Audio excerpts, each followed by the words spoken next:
I am going to go in first with the FBI raid that took place this morning. John Bolton, former Trump advisor John Bolton, is under the crosshairs of the Trump administration. We'll talk about the UN officially declaring North Gaza a famine and many other issues pertaining to foreign policy and America's involvement when Dan Besner is on in a little bit. Just moments ago, FBI agents were seen searching the home of President Trump's former national security advisor, John Bolton. I want to go to our chief Washington correspondent, John Carl. And John, this is the latest indication the Trump administration is targeting the president's political enemies. I mean, Bolton was very high on the president's enemies list. Federal agents searched his home just a short while ago. In this video we have, you can see federal agents descending upon his home this morning. They conducted the search. He was not at home. Sources familiar with the matter tell ABC News that the FBI carried out this search, and they did it related to allegations that Bolton is in possession of classified records. George, while the search was underway, FBI... By the way, let him fight. Let him fight. Let him fight. Let him fight. Oh, amazing, amazing, amazing. Okay? Come on, man. If you think I'm going to be like, oh, my God, this is a terrifying use of law enforcement, it's like, yeah, I agree. This is clearly Donald Trump maliciously utilizing law enforcement in ways that he claimed Joe Biden was doing to him against his own personal enemies. Having said that, however, John Bolton is a freakish fascist monster. So if you think I'm going to be like, wow, I don't do it, I'm here to protect John Bolton, you're out of your dang mind, okay? This is war criminal on war criminal violence. Let them fight. FBI Director Kash Patel posted on social media, "No one is above the law. FBI agents are on a mission." Now, some people would say that mission is retribution. Bolton had become a prominent critic of President Trump. The administration had already stripped him of his security detail despite an ongoing threat from Iran. And less than 2 weeks ago, George, on This Week, I asked Bolton if he was worried that he would be the subject of retribution, further retribution from President Trump. He told me he considers this the, quote, retribution presidency. And John, of course, President Trump was indicted for taking classified documents to Mar-a-Lago. Indicted for taking a lot of classified documents to Mar-a-Lago and hotly contested the idea that his home was searched for those documents. John Carl, thanks very much. Forward to having with the final. Oh, yes. On July 19th, yes. No, we'll be in New there. York, New Jersey. We're going to be there. A lot of people are going to be there. A lot of people. I'd like to thank you all. Do you have any questions on FIFA, first of all? It's going to be a big event at the Kennedy Center. Do you intend to take part in it? Will you have a part to play on December 5th? I might play. Hosting, I mean, I see the money that these soccer players, we call it soccer, but I see the money that these soccer players are making. I may try and play. I'm a very good athlete. My son. Okay, there's a really funny like, oh, you're just now telling me that the FBI raided John Bolton's house. I didn't know. Moment from Donald Trump. Not even here, but he had another like quick question answer session. Okay.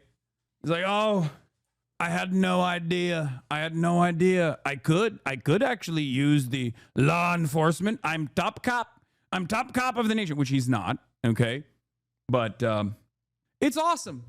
It's just awesome that every single thing that conservatives complained about with Joe Biden, some of which was like at least within the margins, like close enough to the truth, and many that was just utterly ridiculous. All of the things that they fantasized about Joe Biden doing to conservatives, Trump is literally doing to sometimes other conservatives like John Bolton, neocons, and also anyone else. Anyone else he declares an enemy of the state. This could mean predominantly black neighborhoods. This could mean random agricultural workers, whoever, people who have hurt the feelings of the great state of Israel. Anyone and everyone is a direct priority target for this administration at any given moment. Okay? They come after you with no repercussions whatsoever. and they bring down the entire might of the state upon you. This is literally what conservatives were fearful of forever. All the way from Alex Jones talking about like Barack Obama has black attack helicopters circling around my neighborhood. They're going to put me in a FEMA camp. They're going to black bag me and put me in a FEMA camp. All the way down to like the damn Bonginos and everybody else talking about like deep state pedophiles being protected by the government. Donald Trump is literally doing that with Jeffrey Epstein and all of the Epstein affiliates that he is currently defending. Every single thing that Republicans have complained about and fantasized the Democrats doing, the Republicans are doing proudly, and they champion it. They're like, hell yeah, baby. You're doing the right thing. Keep doing more of it. It's crazy. My son is a very good athlete, and he's a good soccer player. He's on the tall side for soccer. He's 6'9". Ass hat projection much? On the tall side. He's good. It's on the tall side, but he's good. But how can I be projecting here? I'm not even a defender of the Democratic Party in general. I'm just a defender of the truth. Okay? I'm not even defending the Democratic Party at all in this process. I'm simply telling you what the Republicans are doing, and you go, projection much? What do you mean? If this is a frustrating reality for you, then you have to work on that on your own. You know what I mean? You have to just like go back and think like, why is this frustrating to me? Also, this hat is the ugliest hat I've seen. And goddamn, Trump merch is already not exactly known for being good. Okay, but holy shit, this is just fresh ass. Okay. I may put on shorts. I look extremely good in shorts and join the play. You know, no, it's going to be a lot of fun. It's going to be good. Many foreigners who want to come to attend the event are concerned about the visa situation. Can you reassure them? Yeah, they're going to have a very easy time getting in. Certain countries are going to be very, very easy, and other countries are going to be obviously a little bit more difficult. Would you like to explain that, Chris? Yeah, absolutely. We have a process set up that we'll be implementing on getting visas approved. Everybody will be thoroughly vetted, but they'll be welcome to this country. It'll happen quickly, and we're excited for them to come. So I would hope that around the world people know that the United States is excited to bring their family here to enjoy this event. America welcomes the world. Yes. And I can really, from the collaboration that we have, testify. This stuff is so funny. FIFA is a fascist organization. Yes.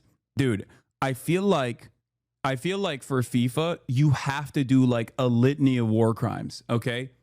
Like in order for FIFA to like collaborate with you, in order for FIFA to like work with your country specifically, you have to be known for like some. So it is somewhat of a surprise that we haven't done this before, right? They've always been this way. They've always been this way. FIFA is, the F stands for fascism. Fascism, international fascism all the time. That's what FIFA is. Okay? World Cup in Qatar, then USA, then Saudi. Yep. FIFA's like, let me look at the numbers. Let me look at the numbers on the board. Okay? And so it's not a surprise to me that they're doing this with America. Okay? But what's hilarious about it is that they're doing this with America, and the American fascism movement has grown to such a degree and has put the crosshairs on foreigners in general and hyper-focused on them so much that it is undermining the goals of having a World Cup in U.S. territory. Because you're literally, you're cooking tourism because you're actively, tourism has plummeted in this country. Why? For understandable reasons. Even some of my friends who normally come and visit me from Australia chose not to come this year because they didn't want to get arrested at the border and then deported back to Australia. And who knows for how long they would remain in a detention facility. Okay. There are plenty of people who previously would have thought to come to the United States of America who are actively avoiding the United States of America. So this like international event that we're going to have on U.S. soil is happening at a time when Donald Trump's administration is saying like, we don't want you to come here. Do not come here. Do not come. It's just like, yeah, FIFA is a football organization with the sole goal of bringing the fun of soccer to the whole world. Yeah, that's what's supposed to be the principle behind doing these kinds of things, right? Doing these kinds of like, global, worldwide affairs. You got a situation where like the American government is actively saying, do not come here. We will literally arrest you. We will look through, we will scour your social media profiles to see whether you are worthy of coming to the United States of America, including banning travelers from entering the country after they made plans and spent money to come here because they have fat JD Vance memes on their phones, man. They're like, hold on. Oh, you want to come in here? Let me take a look at your phone. Ridiculous prospect, by the way. What do you mean you demand this level of surveillance to enter the country? Oh, you got fat JD Vance on your phone? Sorry. Not allowed. You're banned. That's literally what we think China is doing. I think this was a hoax. No, it wasn't the JD Vance meme. The reason that they used, aside from the JD Vance meme, was that he had a photo of like a pipe, and they said this was drug paraphernalia on his phone. He had a photo of like a wooden pipe. Does that make sense to you? No, that doesn't make sense either. You don't need to say fat JD Vance when he's already fat. True, baby JD Vance. I don't think you guys understand. The crazy part about it isn't like, oh, it was the fat JD Vance photo that he had on his phone, or the photo of a pipe when they were like, what, do you smoke weed? And he was like, yeah, of course. It's not illegal. And then they're like, fuck off. You're not allowed to come into the country now, you criminal scumbag. The real point of contention here is the fact that they even looked at his phone to allow him to enter the country as a tourist. Do you not understand how ridiculous that is? That has had a massively consequential chilling effect on tourism in this country.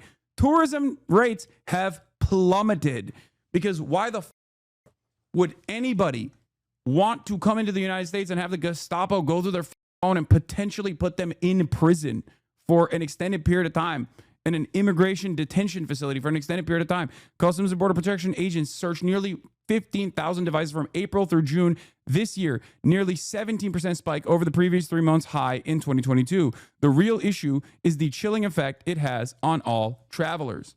EU chatter here, I skipped visiting my American friend because of literally this. Yeah, I mean, I have friends who wanted to come to the United States of America that is not coming to the United States of America for this reason. I myself have changed travel plans that I had, travel and content arrangements that I had made in Cuba. I canceled the Cuba trip for this reason, because once I got detained by Customs and Border Patrol on my way back from France, okay, and they were asking me about, what do you think about Donald Trump? What do you think about Israel? What do you think about Hamas? I was like, if I go to Cuba and I come back, they're going to say, that's a state sponsor of terror. You are a fully fleshed out terrorist. I'm not trying to go to jail, okay? Yet. The China trip is still on. China, as it stands currently, is not considered a state sponsor of terror by the American State Department. But it's crazy, man. You ain't being let in if you go to Cuba. Yeah, that's what I mean. If I went to Cuba, I feel like they would just not let me come back into the country at all. I would just get arrested on the spot.